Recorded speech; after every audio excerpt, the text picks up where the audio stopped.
How to log out of Bitget Wallet application.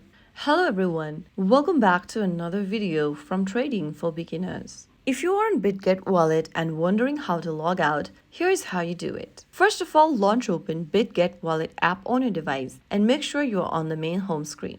Once you're in, go to the upper left corner and tap on your profile avatar. Now click on your email address at the top of the screen to open up this page. Now, from this page, you'll need to go all the way down and look for the Exit Wallet button. Before exiting your wallet, make sure you remember your password and your email. If you are sure you do, click on Exit Wallet and click Confirm in the pop-up to log out of your wallet.